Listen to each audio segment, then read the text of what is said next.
To me, painting is a thrill. It's fabulous. I always like nature, and I love very pretty women. I concentrate on those subjects. I started with faces, and I realized that I was no good at painting men. I wanted to, but it wasn't for me.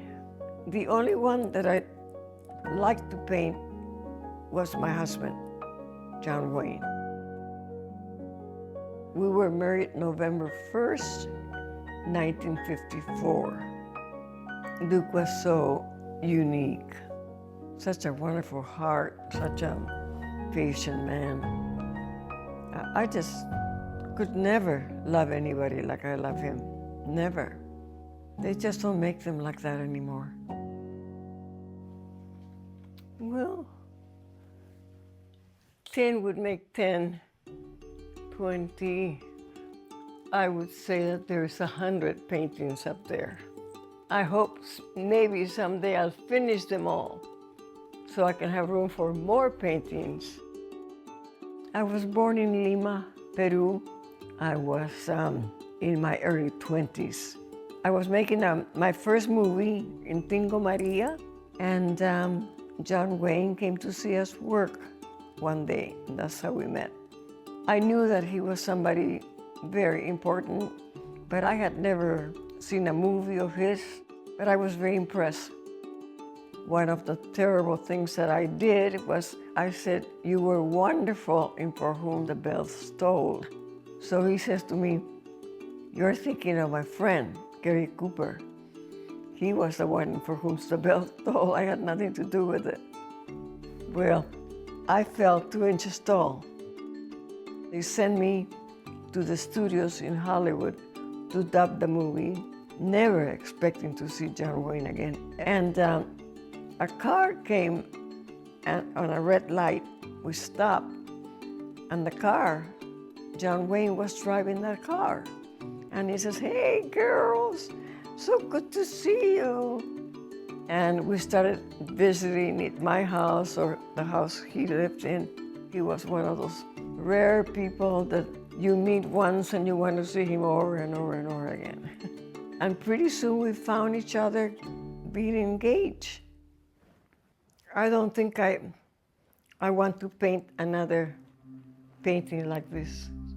It's a tremendous amount of work. People enjoy it because they like to recognize. They point on somebody and they say, "Oh, this is Elvis," or "This is Dolly." And it's a lot of fun to do that, but it's a lot of work. Let me warn you, you're gonna do this, you better take a year off, relax. He was making the Sea Chase with Lana Turner in Kauai, and it was the last day of shooting. He ran into the bedroom and he says, "We're getting married today." And I said, "What?" He says, "My lawyer just called me, my divorce is final."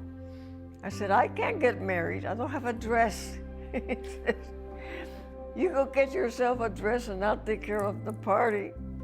So we did, I found a dress and I picked some flowers on the way home, and we were married 28 years, 3 kids. We had so much in common.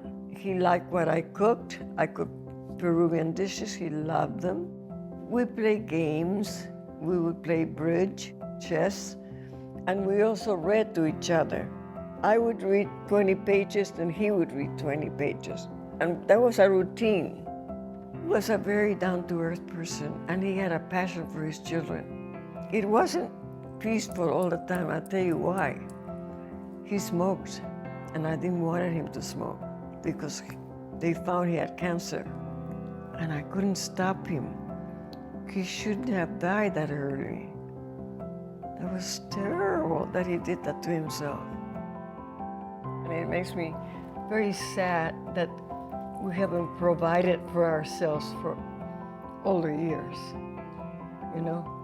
I think we should have something that we can help, whether to take care of dogs or cats or painting, whatever.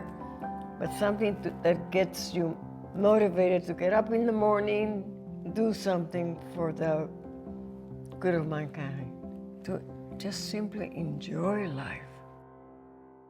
Thank you for watching our YouTube channel. For more stories in your communities, click the subscribe button right here. You can also download our app or watch us on TV for the latest information, balanced coverage, weather updates every 10 minutes, and more. We'll see you then.